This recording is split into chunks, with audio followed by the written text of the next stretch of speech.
Alors bonjour pour cette dernière série de vidéos, une expérience sans doute inusitée pour vous, c'est-à-dire étudier l'histoire actuelle. Je fais le pari que ça ne vous est jamais arrivé dans aucun cours d'histoire. Reculer aussi loin que l'Antiquité, vous avez eu au secondaire ou les cours d'histoire Canada-Québec, de secondaire 3, secondaire 4. J'imagine que jamais vous avez vécu cette expérience un peu étrange consistant à faire l'histoire du présent. En ce qui nous concerne, ça veut dire pour vous faire l'histoire jusqu'à ce qu'elle connecte, jusqu'à ce que le récit historique connecte avec votre propre mémoire. Et ça, c'est une expérience toujours intéressante et exaltante parce que ça permet en somme de voir, de faire l'arrimage entre une expérience personnelle et, par définition, ce que l'histoire est, c'est-à-dire une expérience collective. Une expérience encyclopédique, livresque, sujet à l'évaluation des examens, et en même temps, vos propres souvenirs, que ce soit vos souvenirs personnels ou ceux qui vous lient à l'actualité. En quelle mesure est-il possible de faire cet arrimage-là? Bien sûr qu'il est possible. Il est possible en faisant un effort d'un côté comme de l'autre. D'abord, en essayant de rapprocher l'histoire et les objets de l'histoire des réalités contemporaines, et d'autre part, vous-même, en faisant cet effort de, disons, on dirait en d'autres mots, sortir de votre nombril et aborder votre place dans la société parce que vous avez, dès votre naissance, acquis cette place. Il vous reste maintenant à mieux la reconnaître. Cette expérience-là du présent, donc, elle va être parcourue à travers divers objets. Mais comment poser ces objets-là? La première chose, c'est que le présent peut être lu dans une perspective historique. Là. Les historiens et les historiennes ne sont pas mieux outillés que les sociologues ou les politologues pour comprendre et interpréter le présent. Je dirais même plus, c'est que c'est même l'objet essentiel de l'histoire. Pour vous, encore aujourd'hui, l'histoire demeure une science qui accumule des faits, des expériences et des informations sur le passé. Ça demeure vrai. Mais au-delà de ce corpus, le sens, la portée et l'utilité de l'histoire se voient d'abord et avant tout sous l'angle de sa lecture qu'elle peut faire du présent, c'est-à-dire éclairer le présent. Éclairer le présent dans ce qu'il a de réalités qui sont à la fois l'objet du passé et l'objet du présent. Je vous donne un bel exemple. Lorsque vous regardiez des films de science-fiction à la télévision, vous étiez habitué à voir toujours des édifices ultramodernes, etc., etc.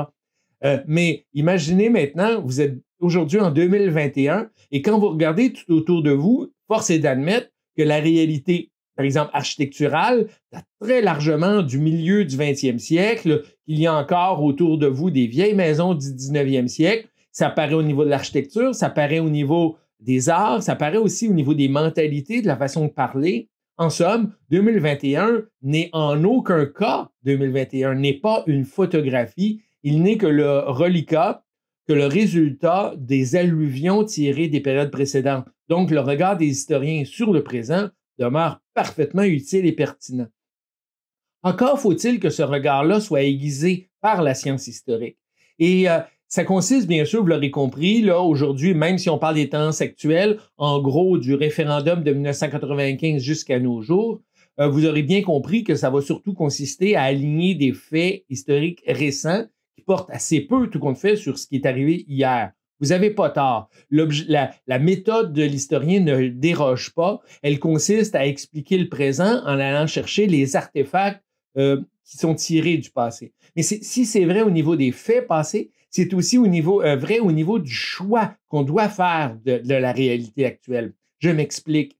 Au moment d'essayer de comprendre le Québec actuel, vers quoi devrions-nous tourner notre regard? Vers les dernières émissions de télévision, vers des déclarations de Justin Trudeau, vers les dernières tendances en matière de musique ou de YouTubeurs ou de jeux électroniques? Cette question-là, elle est tout aussi importante que de savoir quel fait du passé on doit sélectionner. Pour comprendre le présent, faut-il encore regarder le bon présent? Et ce bon présent-là, peut-être avez-vous encore vous-même du mal à bien le discerner. Je parle à des gens, vous, qui êtes nés en gros en 2003, c'est-à-dire que vous n'avez jamais vu même le 20e siècle. Votre rapport au présent, il est très aiguisé, là. Vous avez un regard affûté, vous voyez tout autour de vous, vous êtes des bébites curieuses et attentives à tout ce qui se passe autour de vous. Ce que vous n'avez pas encore, c'est normal, c'est le discernement, c'est-à-dire voir autour de vous ce qui relève de tendances récentes, là, superficielles par définition, et ce qui dénote des tendances lourdes, profondes, telluriques, qui sortent du paysage historique et qui se projettent dans l'avenir. Il est impossible pour vous de procéder à ce discernement-là parce que vous procédez encore aujourd'hui sous forme d'une photographie. Vous avez une bonne photographie du présent, je dirais même une photographie à haute résolution, mais ce qui vous manque, c'est le cinématique, c'est-à-dire, en termes contemporains, là, il vous manque une perspective vidéo du passé afin de discerner les tendances qui vont encore être présentes demain, après-demain, dans le futur, bref. Cette photographie déformée, c'est un peu mon rôle aujourd'hui, d'essayer de la rétablir pour que vous puissiez mieux voir autour de vous, dans le Québec actuel, à Montréal, tout autour de vous, ce qui va vraiment être des tendances à suivre dans l'avenir.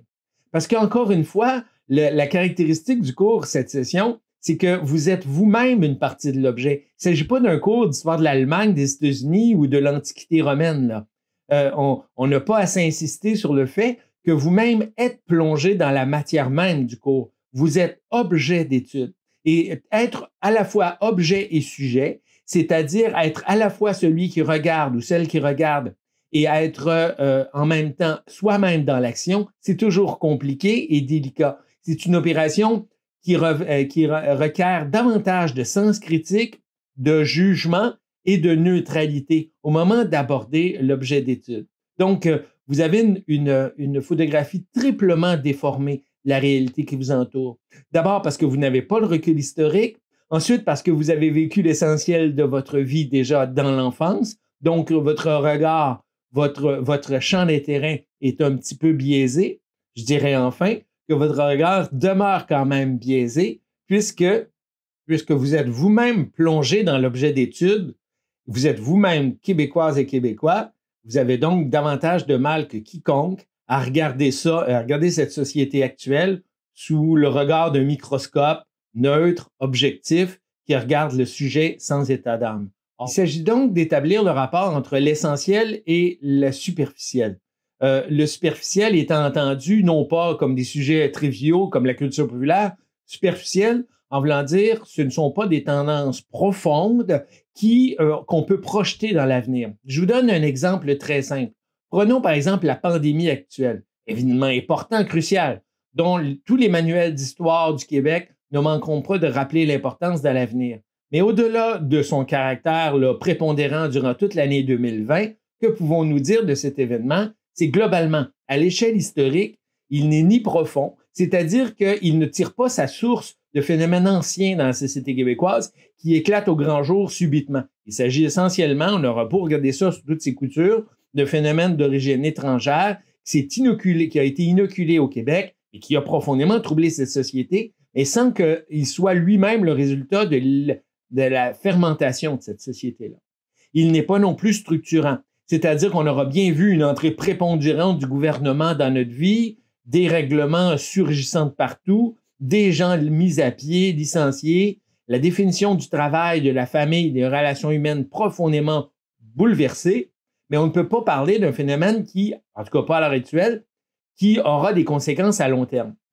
Il n'est pas en soi un phénomène qui a amené de nouvelles structures, qui a vu émerger de nouvelles institutions. À l'instar, par exemple, de la Révolution tranquille, qui fut à la fois un phénomène soudain, mais qui aura profondément marqué à long terme la société québécoise. On a juste à se rappeler la série d'institutions qui ont été créées, de la Régie des rentes à la Caisse de dépôt à Hydro-Québec. On est loin de ça à propos de la pandémie. Je dirais enfin que ce phénomène-là n'a rien pour l'instant de durable. Une fois la population vaccinée, une fois le problème circonscrit, on peut s'attendre à ce que les Québécois et les historiens chassent promptement de leur mémoire cet événement-là et s'empressent de tourner la page. D'ailleurs, il va être plus intéressant d'étudier cet événement-là sous l'angle de l'amnésie très rapide qu'il risque d'entraîner tant on souhaite le mettre derrière nous. Et il y a des précédents historiques. Dans l'histoire du Québec, tout compte fait, jusqu'à tout récemment, avouez qu'on parlait assez peu des pandémies qui ont jusqu'ici affligé le Québec. Saviez-vous qu'il y a eu aussi une grande grippe influenza qui a frappé le Québec en 1954? Tout compte fait, vous avez assez peu entendu parler de grippe espagnole de 1918-1919, à peine du choléra en 1832-34, ou du typhus en 1849, ou de la variole en 1888. Tout compte fait, on peut déjà conclure à l'aune de nos connaissances historiques que les phénomènes épidémiques, par exemple, sont rarement des phénomènes structurants dans la société. Peut-être celle-ci fera exception. Bref, on parlera assez peu d'épidémies dans les tendances actuelles au Québec. Donc, tout compte fait, si on doit essayer de rappeler le rôle essentiel de l'histoire dans notre société, sa fonction sociale, dirions-nous, il s'agit bel et bien de s'appuyer sur le passé pour discerner les tendances actuelles et deviner l'avenir. Parce que l'historien et l'historienne peuvent très bien devenir des prospectologues, c'est-à-dire des gens qui s'appuient sur des tendances passées afin de discerner celles du futur. Avant de conclure, je dirais en somme que si vous-même avez assez peu de recul historique, là, on l'a assez dit, que pour l'instant, vous n'avez surtout qu'une photographie de votre monde et qu'il vous manque la perspective diachronique, celle du déroulement dans le temps, il faut quand même tout aussi convenir que vous avez devant vous beaucoup de temps à passer dans cette société-là. Pour la plupart d'entre vous, au moins 60 ans dans une société qui vous reste à mieux comprendre et à maîtriser. Dans les circonstances, on conviendra que l'histoire vous intéressera surtout sous l'angle de sa capacité à discerner les tendances de l'avenir. En discerner les tendances actuelles relève nécessairement d'un choix éditorial, là. Certaines vont de soi, d'autres relèvent de préoccupations, d'intuition, pourrais-je dire. En tout cas, ce qui est sûr, c'est que la première, 2 millions de retraités d'ici quelques années, est écrit dans le ciel, littéralement, là. Depuis des années, on parle du vieillissement de la population québécoise, un phénomène d'ailleurs qui est occidental, du remplacement progressif de cette population d'origine franco-catholique, là, par notamment également la communauté anglophone, par notamment l'apport de l'immigration. Ce phénomène-là, il peut être chiffré, quantifié. On peut déjà exactement en discerner les manifestations et surtout en voir l'impact. On le verra moins sous l'angle démographique que sous l'angle social et économique, ça va sans dire. Tout naturellement, un phénomène que je n'ai pas abordé jusqu'ici, qui est essentiel, c'est la dénationalisation de l'économie du Québec, là. Ce qu'au moment de la Révolution tranquille, on appelait Québec Inc., c'est-à-dire ce partenariat original entre l'État québécois et l'entreprise privée francophone, est en voie de dissolution au début du 21e siècle, devant notamment l'assaut de la mondialisation. Cette mondialisation-là, que vous avez appris à connaître dans d'autres cours, à peut-être démoniser, en tout cas, elle a des effets bien concrets sur la vie quotidienne, sur l'activité économique au Québec. On va essayer d'en voir des formes. La culture est devenue un phénomène essentiel de notre économie, de notre société. Quelles en sont les mutations actuelles à partir du passé, notamment le rôle prépondérant qu'a joué la télévision, les médias de masse au milieu du 20e siècle, jusqu'à nos jours avec l'émergence, bien sûr, par exemple, d'Internet, de la télé à la carte et de la mouvance technologique actuelle. Finalement, la politique va nous intéresser de manière générale, mais notamment sous l'angle d'un phénomène majeur, c'est-à-dire la crise, pour ne pas dire le déclin du séparatisme. Cette idéologie qui a joué un rôle crucial à la fin du 20e siècle, là, voyez, simplement vous rappeler le rôle clé qu'elle a joué là, dans les grands débats constitutionnels autour de la question de la souveraineté, des référendums, etc. Donc, cet élément prépondérant de notre paysage politique et social est tout à coup évacué de l'avant-scène. Il se retrouve désormais dans les marges. Il y a bien sûr encore une forte proportion de Québécois qui se disent souverainistes, mais pour qui, bien sûr, la souveraineté est loin d'occuper l'esprit, si bien qu'on a à se pencher sur cette disparition progressive, d'une part, et de voir l'impact que crée ce vide dans les préoccupations collectives des Québécois, qu'on a pu prétendre jouer le rôle de projet de société. Alors, avec la crise du séparatisme, donc, se profile aussi la crise du projet de société pour l'ensemble des Québécois qui semblent de plus en plus habiter des îles différentes, les amenant à partager de moins en moins de préoccupations communes. Alors, plutôt que les sempiternelles pyramides des âges là, que vous avez déjà vues dans d'autres cours, voyons en termes d'évolution des grands groupes d'âge, l'évolution actuelle du Québec. Donc, on le voit dès le début des années du 20e siècle, le groupe jeune était prépondérant. Là. Ce groupe ici, qu'on voit très clairement se dessiner, là, des 0 à 14 ans, représentait autour de 40 % de la population là, jusque des années 1930. Depuis, il s'est ensuite stabilisé autour de 35 %, ce qui est quand même énorme, là, ce qui assurait la pyramide des âges une base très évasée, forçant cette société-là à accueillir constamment de nouveaux bébés, à construire des hôpitaux, des crèches, des garderies, offrir des émissions pour enfants. Ce pourcentage-là s'est rapidement éclipsé à partir des années 1970, 80 jusqu'à 2000, où s'est effondré le nombre d'enfants jeunes. Aujourd'hui, dans le Québec depuis 2000, on s'est habitué à un Québec où les jeunes jouent une place assez marginale, où la jeunesse est un phénomène qu'on voit parfois au hasard des rues et des ruelles ou dans les parcs pour enfants, mais qui n'occupe plus une place aussi importante qu'auparavant. On s'est intéressé subitement au début du 21e siècle aux enfants, notamment lors de la mise sur pied en 2004 du réseau des garderies, là, les CPE. On s'est intéressé aussi aux écoles lors de la déconfessionnalisation du réseau de l'éducation. Mais tout compte fait, les questions de la petite enfance jouent un rôle moins grand qu'elle jouait, par exemple, à l'époque de la Révolution tranquille, où il fallait construire beaucoup d'écoles. De la même manière, le groupe de la population active, lui, a connu une croissance constante entre 1900 et 1980. On va le voir à la prochaine diapo. Ce groupe-là, c'est un apport pour la société. Là. Plus le groupe entre 15 et 64 ans est important dans une société, plus par définition, cette société-là est productive, rentable, au travail, en somme. Bref, qu'elle contribue beaucoup à l'enrichissement, au fameux PIB, et elle contribue beaucoup, en somme, à la société du fait qu'elle travaille, mais en même temps, elle appartient à un groupe d'âge qui n'a pas beaucoup besoin de soins, parce qu'elle est déjà éduquée et formée, et en même temps, elle n'a pas beaucoup besoin de pension de vieillesse, de CHSLD, etc. Bref, une société qui compte beaucoup de 15-64 ans est momentanément riche. Momentanément, parce que, évidemment, elle emprunte sur l'avenir. Ce groupe-là va éventuellement vieillir et va représenter de moins en moins un apport pour la société et de plus en plus un passif sous la forme de personnes âgées. C'est justement ce à quoi on assiste à l'heure actuelle. Ce groupe-là des 15-64 ans est en plein déclin à l'heure actuelle, notamment depuis 2010, où le nombre de personnes âgées au Québec se compte par 100 000 par année de plus, ce qui fait en sorte qu'ils vont représenter, les 15-64 ans, vont représenter à peu près, d'ici quelques années, un groupe oscillant autour de 57 à 60 %, ce qui représente pour ce groupe-là une charge très, très lourde sur le plan des impôts, sur le plan des services à offrir à la fois aux plus jeunes, mais surtout à la cohorte des plus âgés. Parlons-en de ce groupe-là. Le groupe des 65 ans et plus, qui a toujours été faible au Québec. Là. Noté en bas, il n'était que 5 % jusque dans les années 1960. Là. Généralement, d'ailleurs, à la charge des familles qui les gardaient chez eux, on comptait très, très peu au Québec de foyers d'accueil jusque dans les années 1980.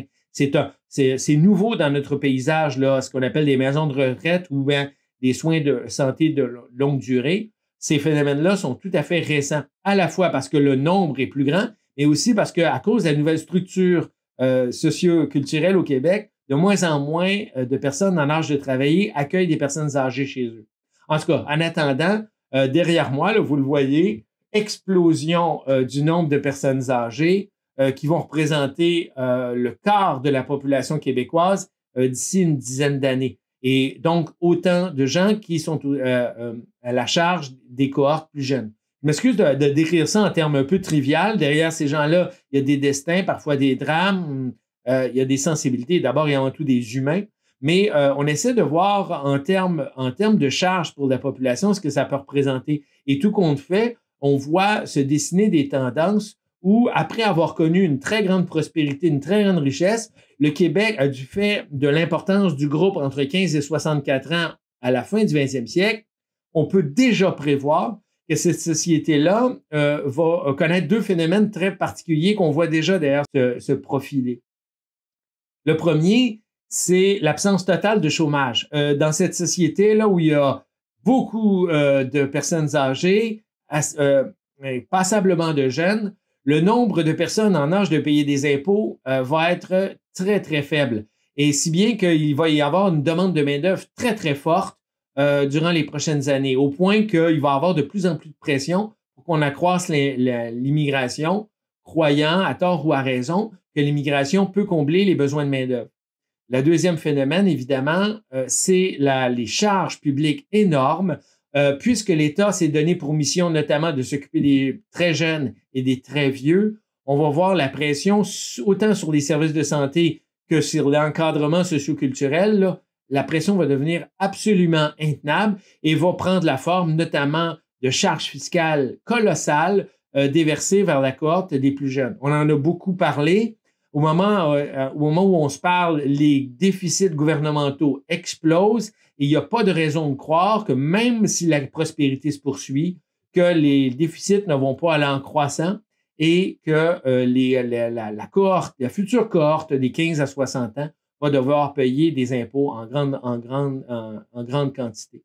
On le sait, le gouvernement prévoit par le mode de calcul actuariel que les charges qui vont venir à l'avenir, on prévoit toutes sortes de panacées comme hausser le seuil de la retraite, accroître la productivité, notamment par la mécanisation, toutes sortes de solutions qui devraient tant bien que mal permettre de faire face à ce phénomène-là, et un phénomène qu'on peut déjà prévoir, quantifier et dont on peut déjà évaluer le coût sur l'ensemble de la société. C'est le même tableau, mais illustré de manière différente. Puisque le nombre de personnes en âge de travailler diminue à l'heure actuelle et que la charge publique venant des personnes âgées s'accroît de manière exponentielle, on peut déjà voir une photographie du Québec des 100 dernières années. Ce à quoi on a assisté ensemble, c'est à un Québec qui, jusqu'en 1980, avait énormément de jeunes à s'occuper et donc devait dépenser beaucoup pour les soins aux enfants et aux écoles, faisant en sorte que chaque personne en âge de travailler devait elle-même s'occuper d'une autre personne qui n'était pas en âge de travailler.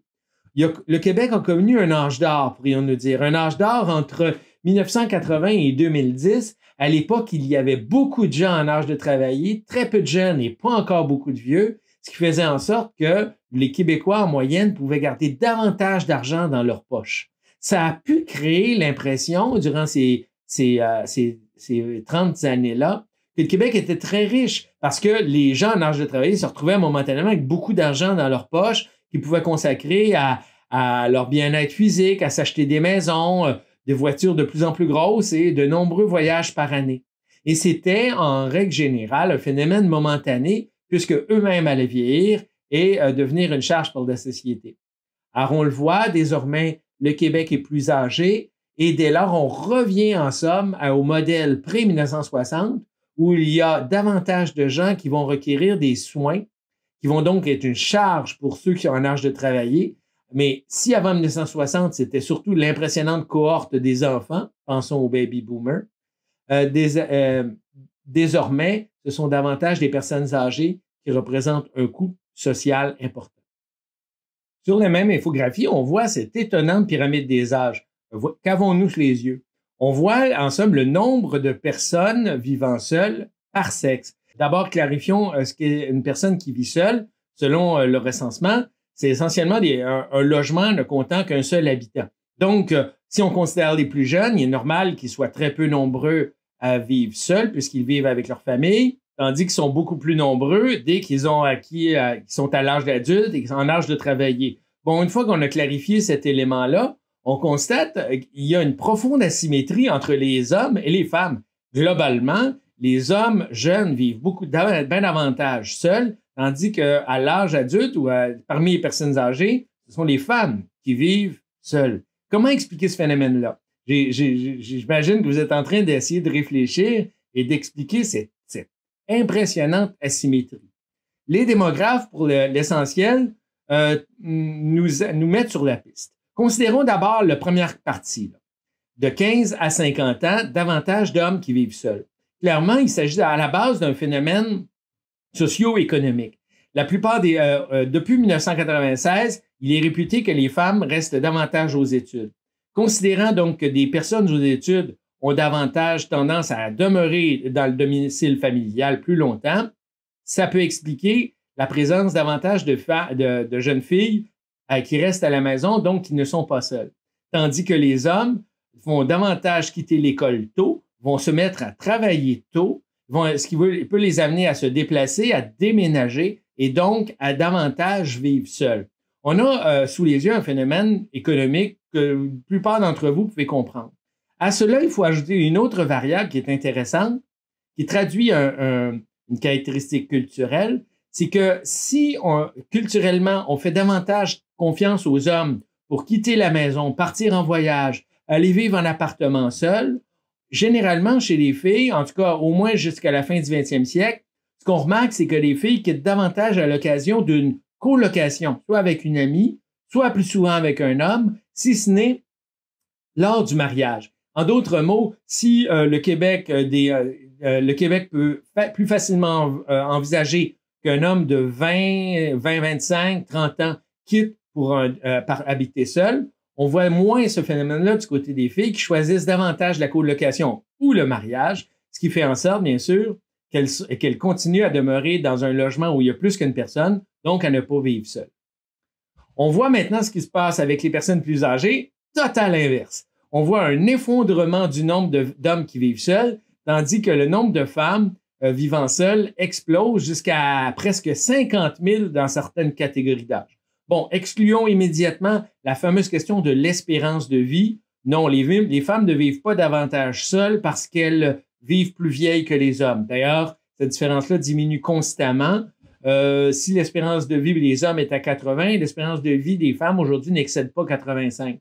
Ce phénomène-là peut s'expliquer pour les groupes les plus âgés. Là. À partir de 80 ans, convenons que la baisse du nombre d'hommes peut expliquer que davantage de femmes vivent seules, qu'elles soient plus nombreuses dans cette catégorie-là. Et avant ça, ça ne l'explique pas. Deux phénomènes que les démographes nous proposent. Le premier, c'est qu'à partir de 50 ans, on assiste souvent à la fin d'un premier couple, que ce soit à cause d'un décès, d'un divorce ou d'une simple séparation. Les premiers couples formés se déformant, on va voir davantage, et je souris en le disant, on va voir davantage des hommes pressés de reconstituer un nouveau couple, et généralement avec une femme plus jeune, et donc avec une femme qui, par conséquent, n'est plus dans la catégorie des femmes seules, dans les cohortes plus jeunes. Imaginons donc qu'un homme de 60 ans fréquente une femme qui en a 50, ça fait en sorte qu'on a un homme seul de moins et une femme jeune de moins. Qu'est-ce qui arrive en contrepartie? C'est que les femmes au-delà de 50 ans semblent moins souhaiter ou engagent moins une nouvelle relation avec un homme. Ce qui est tout à fait remarquable.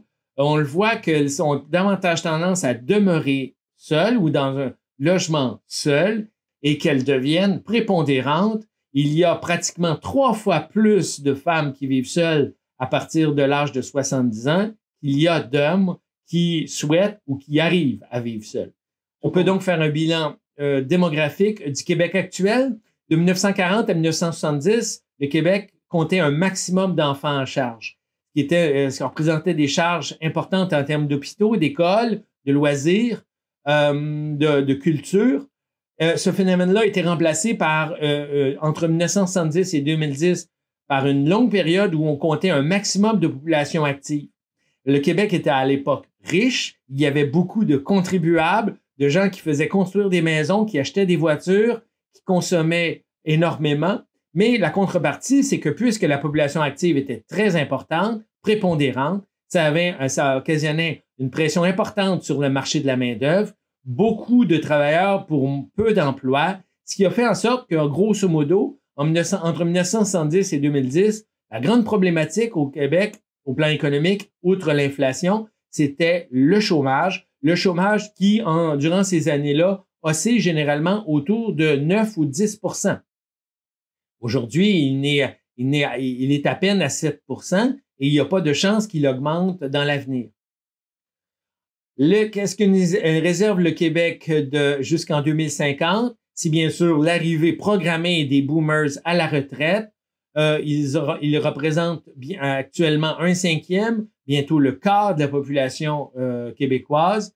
Ils occasionnent à leur tour des coûts importants en charges sociales, notamment en soins de longue durée, en maisons de retraite, en embauche de préposés aux bénéficiaires dont les emplois sont réputés peu convoités, précaires, et bien sûr, des coûts en charges directes, c'est-à-dire ces gens-là reçoivent des chèques de supplément de revenus, de pensions de vieillesse, tant fédéral, provincial, des fonds des montants venant de leurs fonds de retraite prélevés durant leur travail. Tout ça, de toute façon, a tendance à finir dans le même tuyau, c'est-à-dire une charge publique payée par le gouvernement, qu'il soit provincial ou fédéral, ce qui se traduit par des hausses d'impôts importantes pour la population active. 2018, on en a peu parlé, l'actualité n'en a pas fait part, mais le nombre de morts a dépassé le nombre de naissances au Québec. On a désormais un rapport passif entre les morts et les naissances au Québec, ce qui est la preuve lugubre mais accablante que l'avenir démographique du Québec repose désormais entre les mains de l'immigration, puisque ceux qui habitent à l'heure actuelle au Québec ne font pas suffisamment d'enfants pour remplacer, du moins à l'heure actuelle, le nombre de personnes qui meurent. Ça peut vous paraître incroyable, là, pratiquement apocalyptique. C'est pourtant le bilan démographique que connaissent bon nombre de pays à l'heure actuelle en Occident, notamment le Japon, qui connaît un déficit net des naissances sur les morts depuis plusieurs années, de même l'Italie et jusqu'à tout récemment l'Allemagne. Le Québec a rejoint ce club des pays vieillissants et dans circonstances, il y a des enjeux de société qui se posent à propos du remplacement de la population, du renouvellement de la population, mais aussi du nouvel apport culturel que cela représente. On parle donc beaucoup de l'actualité de la langue maternelle des nouveaux immigrants, de leur capacité ou non à s'intégrer à la société d'accueil, et notamment de la capacité de la Ville de Montréal, qui accueille 90% des immigrants, à supporter et à assimiler cette population d'immigrants. Les solutions, parce il faut en trouver, parce qu'il y en a. D'abord, la famille qui a longtemps été une structure d'accueil pour les aînés, à la fois sur le plan du logement, mais aussi sur le plan financier, parce que les personnes âgées vivant en milieu familial sont moins coûteuses, coûtent moins cher à la société du fait que des proches aidants peuvent leur offrir des services de proximité. Alors, cette famille-là, elle est de plus en plus éclatée et elle n'aide plus ses aînés, on le voit avec la crise actuelle. Alors, la crise actuelle de la pandémie mène à une réflexion sur le rôle de la famille. On voit la famille, bel et bien, ne plus voir ses aînés. Là, depuis combien de temps n'avez-vous pas vu vos grands-parents, etc., etc. Cette crise-là accélère l'éclatement de la famille, selon certains. Mais d'un autre côté, on assiste à une reconfiguration de la famille, notamment autour de ces fameuses bulles qui ont soudé plus que jamais papa, maman, vous et vos frères et sœurs. Là. Alors, clairement, la pandémie actuelle a un impact sur la configuration de la famille québécoise.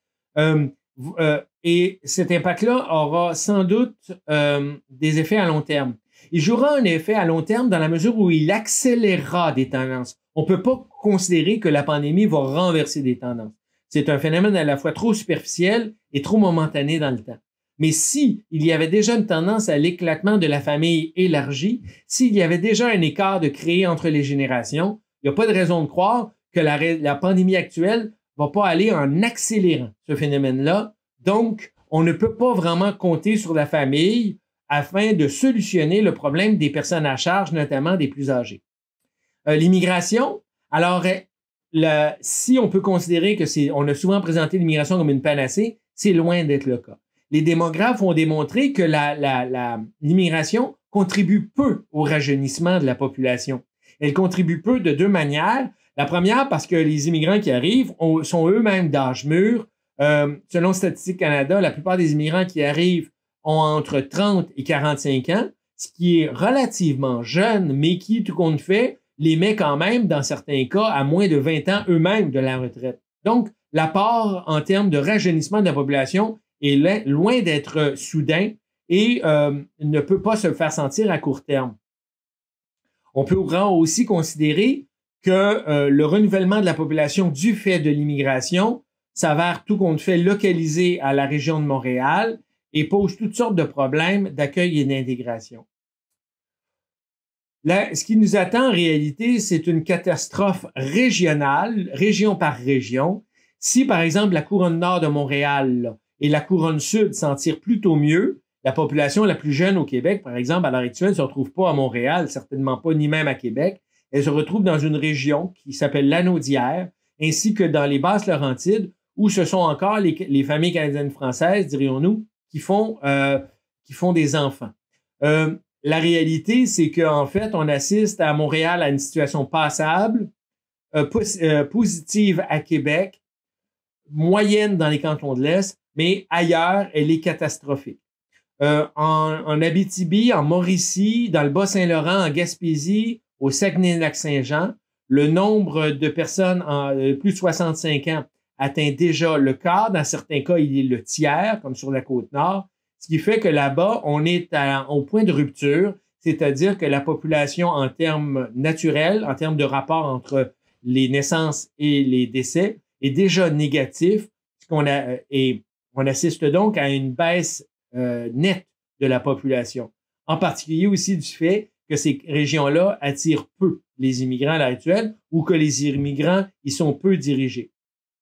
On voit donc toujours la même solution se profiler, c'est-à-dire qu'on devrait, bien sûr, davantage canaliser l'immigration vers les régions qui en ont véritablement besoin, afin, d'éviter la baisse de la population, d'éviter que l'économie de ces régions-là se délite, et 3, puisque, étant donné que cette population elle est très massivement francophone, elle est bien mieux placée que le centre-ville de Montréal pour accueillir et intégrer ces populations qui viennent du monde entier. Reste que cette solution-là, on a de la difficulté à la mettre en place au Québec, étant donné qu'on tient beaucoup à laisser à l'immigrant sa liberté de choix quant à la région où il compte s'installer.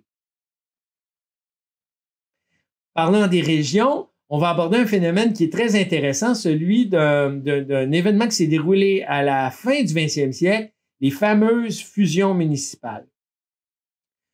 Au début du 20e siècle, on parle de réunir la ville de Montréal autour d'une seule et même tutelle. On en a parlé dans le cas de l'histoire de Montréal. On va donc assister à l'émergence de villes qui vont voir disparaître des noms de villes qui étaient jusque-là célèbres. Ainsi, la grande ville de Montréal regroupe désormais des villes d'anciennes villes autonomes. Autrefois, Anjou était une ville, comme l'Île-Bizarre, comme la ville Lachine, La Salle, Montréal-Nord, Outremont, Pierrefonds, Roxboro. Ces villes-là ont décidé de se réunir sous une seule appellation de Montréal, ce qui fait en sorte qu'elles sont reléguées au rang d'arrondissement. De la même manière, à Québec, des villes autrefois indépendantes comme Beauport, Cap-Rouge, Sillery, Lorette, Val-Bélair sont aujourd'hui regroupées en arrondissements de Québec. Des noms au Saguenay, des noms autrefois bien connus qui vous disent quelque chose comme Chicoutimi, Jonquière, Labbé, Laterrière sont disparus au profit de la grande ville de Saguenay. Mon point là-dessus, c'est outre le fait qu'on visait à l'époque à assurer davantage de financement des villes-centres, celles qui devaient offrir aux villes de la périphérie des services comme les transports en commun, la voirie, le déneigement, etc. On devait accroître les capacités financières des villes-centres aux dépens des villes de banlieue qui, elles, n'avaient rien à offrir comme service puisqu'elles étaient réputées des villes dortoirs. Ce réabalancement-là s'est fait aux dépens de la toponymie. C'est ainsi que des tas de noms de villes sont disparus de notre mémoire et que ces villes-là sont désormais regroupées sous des appellations de quartiers ou d'arrondissements. C'est ce qui est arrivé en Mauricie autour d'une ville qui s'appelle aujourd'hui Shawinigan, qui est désormais composée d'anciennes villes indépendantes comme Grand-Mère ou Saint-Jean-les-Piles. Trois-Rivières qui regroupe d'anciennes villes comme Cap-de-la-Madeleine, Pointe-du-Lac. Des Rouyn-Noranda qui regroupent d'anciennes villes comme Cloutier, Alembert, McWarrant, Montbrun, ou des villes comme Sherbrooke, qui regroupe dans une ville comme Fleurimont, Lennoxville, Rock Forest. Ces noms-là, vous les avez vus évoqués dans des films, dans la littérature, mais vous ne les entendez plus du fait qu'elles sont désormais fondues dans de grandes villes-centres. Alors, ce qui était planifié en vue de regrouper et de rationaliser le réseau municipal, c'est fait aux dépens d'anciens noms de villes qui ont pourtant écrit, elles aussi, l'histoire du Québec. Alors, ces regroupements ou fusions municipales de 2002-2003 ont eu un impact démographique et sur le palmarès des villes québécoises. On voit ainsi que, d'abord et avant tout, Montréal a toujours été beaucoup plus peuplé que n'importe quelle autre ville au Québec. On l'a souvent comparé avec le réseau aux États-Unis ou en Ontario, où la ville de Toronto est importante, mais où des villes comme Ottawa, Hamilton, Oshawa, Sarnia ou Windsor ne le sont pas moins. Au Québec, il y a toujours eu un profond écart entre la population de Montréal, plus cosmopolite, davantage anglophone, et surtout beaucoup plus grosse que n'importe quelle autre ville au Québec. L'agglomération de Montréal fait toujours aujourd'hui autour de 3 millions de personnes, dont 1 million vivent dans la ville de Montréal. Il faut tomber beaucoup plus bas après pour retrouver la ville de Québec qui, du fait des fusions municipales, a retrouvé sa deuxième place avec autour d'un demi-million de personnes. En troisième place, on retrouve la ville de Laval, qui est d'abord importante du fait qu'elle est au nord de Montréal et surtout qu'elle est énorme en termes géographiques, qui se taille 400 000 habitants. Alors, les fusions municipales ont amené l'émergence d'un tout nouveau joueur, la ville de Gatineau. L'ancienne ville de Hull, mais désormais regroupée avec Aylmer, Buckingham, Masson, a vu sa population exploser et elle a dépassé Longueuil, qui se retrouve maintenant en 5e place. En 6e place, on retrouve la ville de Sherbrooke aussi, qui a profité des regroupements des villes de Saint-Élie, de Rock Forest, pour se hisser en 6e place. La ville de Saguenay se maintient quand même en 7e place. En 9e place, la ville de Lévis, qui a aussi beaucoup profité du regroupement sur la rive sud de Québec. Trois-Rivières est en 8e place. Et enfin, la ville de Lévis, qui a quand même aussi beaucoup profité des fusions sur la rive sud de Québec.